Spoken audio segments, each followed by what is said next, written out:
दोस्तों, आखिर प्रधानमंत्री मोदी इतने हड़बड़ाए हुए क्यों हैं? हो क्या गया है उनको?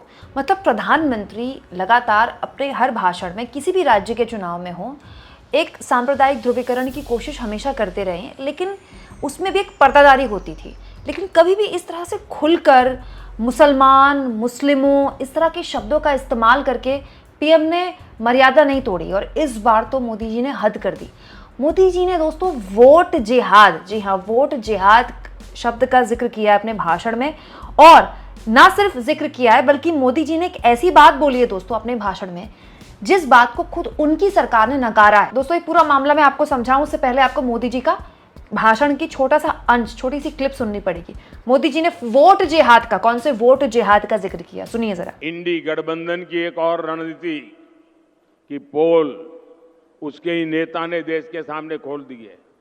अब इंडी गठबंधन ने मुसलमानों से वोट जिहाद करने को कहा है।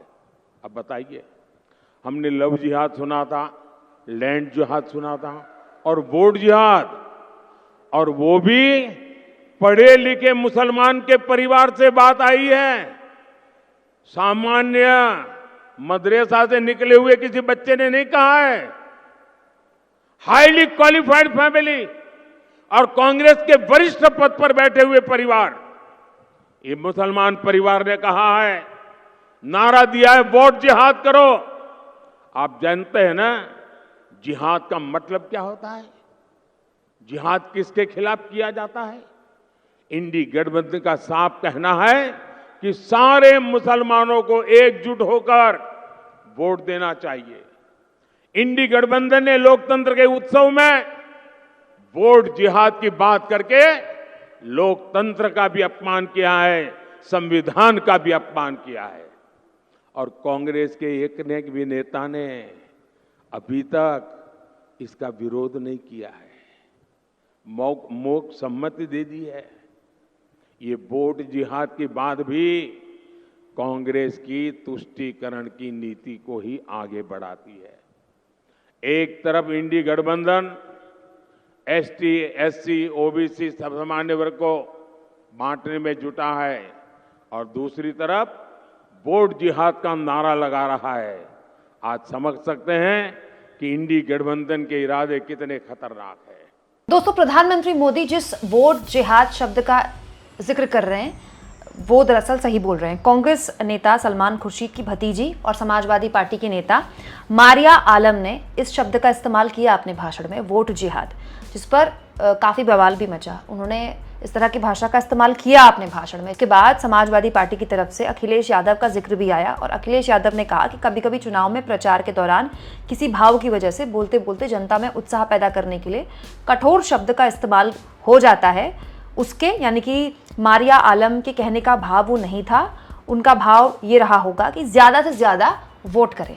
इसकी सफाई अखिलेश यादव ने दी। लेकिन फिर भी मैं मानती हूँ दोस्तों कि इस तरह किसी भी तरह के इस तरह के शब्दों से बचना चाहिए। गलत है, मारिया आलम का ये जो शब्दावली है हर लिहाज से गलत है। भत्सना होनी चाहिए इसकी उतनी ही जितनी हम पीएम मोदी के भाषणों की करते हैं।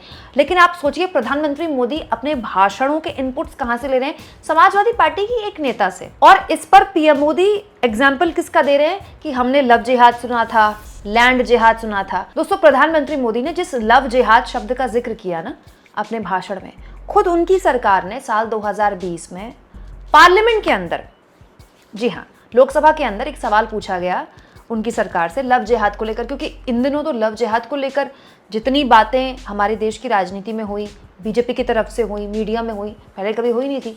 तो ये सवाल सरकार से पूछा गया कि भाई लव जिहाद जैसी कोई चीज़ है कि नहीं है, और अगर है तो कितने मामले अब तक लव जिहाद के हुए।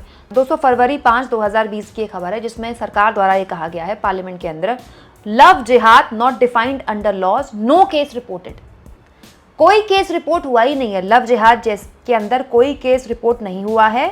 आगे लिखा गया है इस जवाब में, ही ऑल्सो रिफर्ड, कौन? जी किशन रेड्डी, जिन्होंने इस सवाल का जवाब दिया सरकार की तरफ से, उन्होंने कहा he also referred to article 25 of the constitution which provides for the freedom to practise any religion. सरकार संसद के अंदर ये कहती है कि हर किसी को अपने धर्म का पालन करने की इजाज़त संविधान देता है, ठीक है। और सरकार संसद के अंदर कहती है कि लव जिहाद जैसा कोई मामला रिपोर्ट ही नहीं हुआ है। साल 2020 में तो सरकार ने यही कहा, और 2024 के चुनाव आते आते मोदी जी लव जिहाद का जिक्र कर रहे हैं। मोदी जी कह रहे हैं हमने लव जिहाद सुना है। तो मोदी जी बताएं कि हमारे देश में लव जिहाद के कितने मामले आए। प्रधानमंत्री के तौर पर उनको बताना चाहिए, क्योंकि उनकी सरकार 2020 में कह रही है कि एक भी रिपोर्ट नहीं हुआ है केस।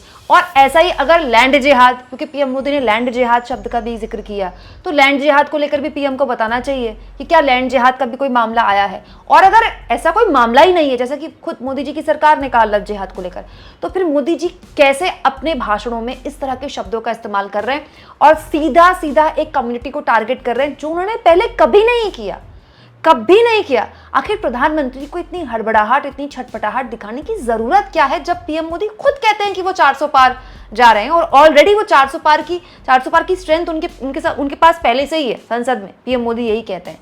पीएम मोदी अपने भाषण में हर बात पर संविधान करते हैं, लेकिन ऐसा कोई भाषण नहीं जाता दोस्तों उनका।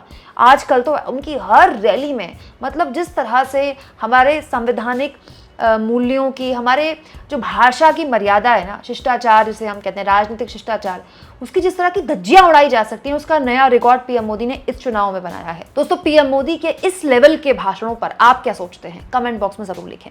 और जितना हो सके चैनल को शेयर करें, सब्सक्राइब करें, और थैंक्स फॉर ज्वाइन के ऑप्शन से अगर आप चाहें तो कुछ आर्थिक मदद भी चैनल की कर सकते हैं।